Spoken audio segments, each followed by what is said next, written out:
This webcast introduces the balanced force model.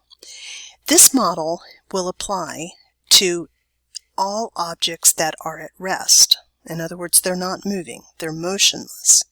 It will also apply to objects that are moving at a constant velocity.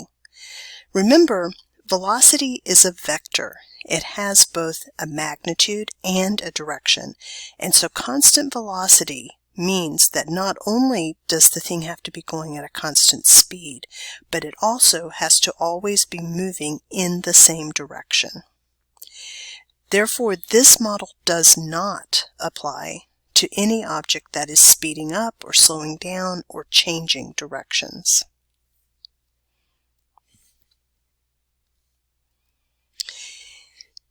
Here are some of the common variables that we will use as we discuss the balanced force model, and it also gives the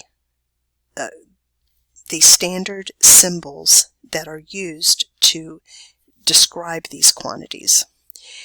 So let's see. One thing that is new to us is net force. As we start talking about forces, we will want to be able to describe the net force, and usually that is used the sigma sign followed by F. Occasionally it might be called F with a net subscript. Force is measured in standard units of newtons, which is abbreviated uppercase N. In this unit, we will also start talking about the mass of objects, and mass is just represented by a lowercase m. Mass is measured in kilograms. And we will start talking about the weight of objects. Weight is usually referred to as F with a G subscript because weight is the gravitational force on something, and it is measured in newtons. So a force is a push or a pull on an object that results from that object's interaction with another object. In other words, a force always requires the interaction of two objects. The metric unit for force is the newton, which is abbreviated uppercase N, and 1 newton is the name for something that has the dimension of kilogram meters per second squared. One of Newton's laws of motion, his third law of motion, says that every force comes in a pair, and the paired forces are equal in magnitude but opposite in direction. So if we have two objects, A and B, that are interacting with each other, they are exerting forces on each other. The force that B exerts on A will equal the negative of the force that A exerts on B. Those two forces have equal magnitude, but they are opposite in direction. Notice that these third law pairs involve two forces acting on different objects that are interacting. So here on the left is the force that's acting on object A, and on the right we have the force that's acting on object B. All forces are vectors. They have both a magnitude and a direction, and the direction matters. So when you describe a vector, you always need to give both the magnitude and the direction. Many times forces are represented by arrows, and the head of the arrow points in the direction that the force acts. The net force, or the sigma F, is the vector sum of all of the forces acting on an object. That net force is simple to find if you have a situation where all forces are parallel to the same axis. If that's the case, then to find the vector sum, you add up all of the forces that point in the positive direction, and you subtract all of the forces that point in the negative direction. Remember that positive directions include to the right and up, and negative directions are considered to be to the left or down. So here are a couple of simple examples. So if we have two 5-Newton forces and they are both pulling a block to the right, then the net force is just the sum of those two forces. 5 plus 5 equals 10. There's a net force of 10 newtons pulling that block to the right. But in the bottom row here, we have one 5-Newton force pulling the block to the right, and we have another 5-Newton force pulling the block to the left. So the net force is 5 minus 5, which is 0 newtons. That's because both of these forces are parallel to the same axis. We add the force in the positive direction, which is the one to the right, and then we subtract the force that goes in the negative direction, and 5 minus 5 is 0. If we had a cart that was being pushed to the right with a force of 15 newtons, while it was also being pulled to the left with a force of 20 newtons, the net force, here's a diagram of it. We've got 15 newtons to the right, 20 newtons to the left. So I add the 15 newtons and I subtract the 20 newtons. 15 minus 20 would be negative 5, or in other words, 5 newtons to the left would be the net force. In more complex cases, when multiple forces are acting on the object and those forces act in different directions, we will find the vector sum in the same way that we learned when we learned about vector math.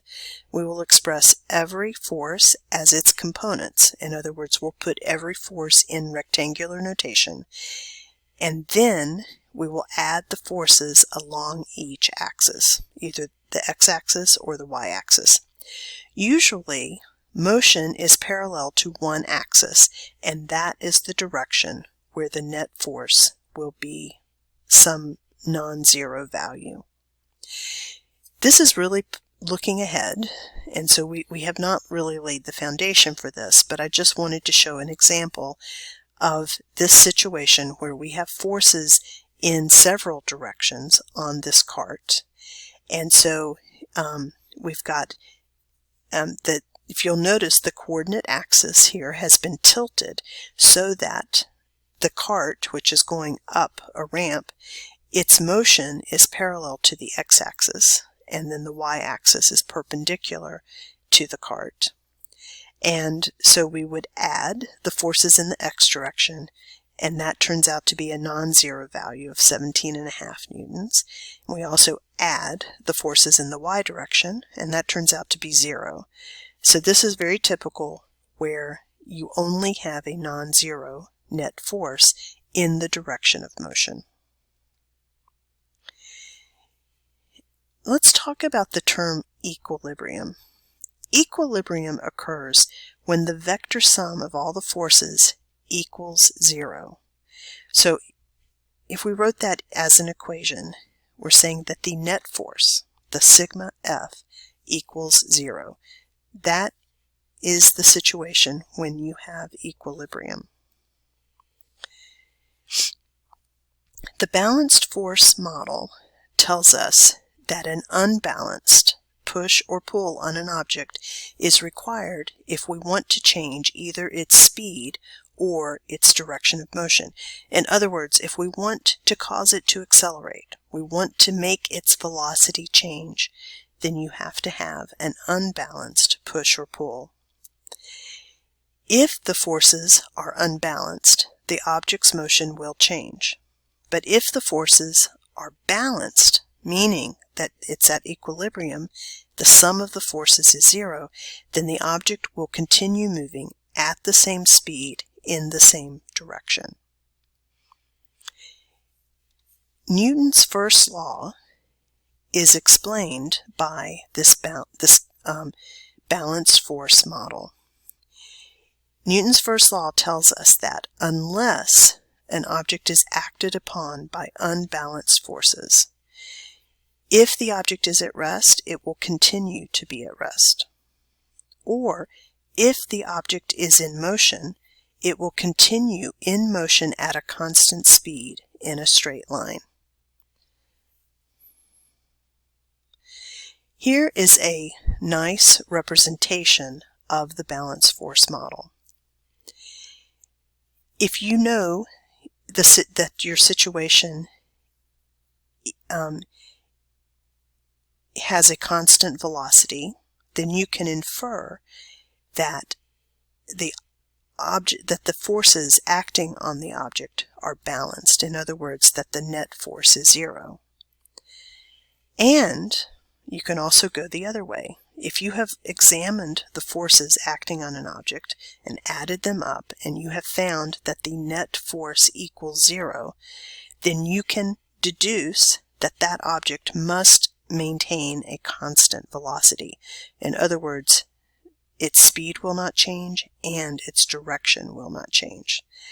So if you have constant velocity, you can infer that the forces are balanced, and if you know that the forces are balanced, you can deduce that the object will be moving at a constant velocity. This is the balanced force model. But this is like one side of a coin, and so I'm going to look ahead to our next unit when we will talk about the unbalanced force model. They're kind of like two sides of a coin.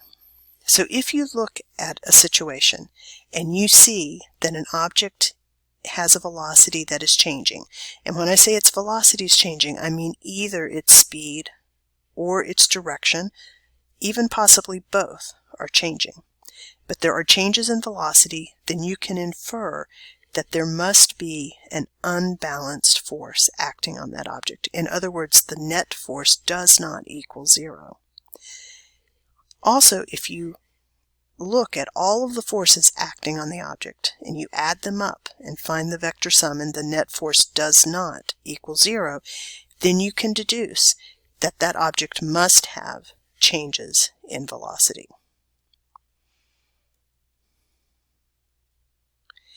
So the balanced force model means that that these two situations that are highlighted in yellow have a net force of zero. An object will be at equilibrium if it is stationary, not moving.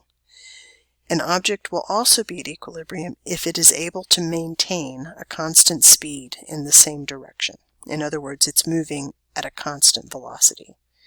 There is no action required for the object to continue that type of motion. If it's motionless, it will continue to be motionless as long as the net force is zero.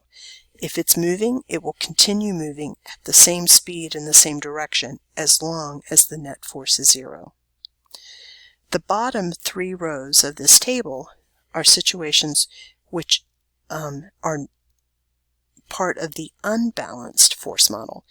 If you want an object at rest to begin moving, it takes an unbalanced force. In other words, the net force cannot be zero. You have to have something that's not a real net force in order to make the object accelerate from rest to some velocity.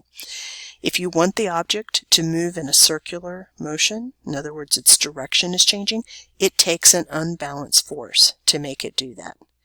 If you want to slow the object down from whatever speed it's at to make it stop, it takes an unbalanced force to make it slow down.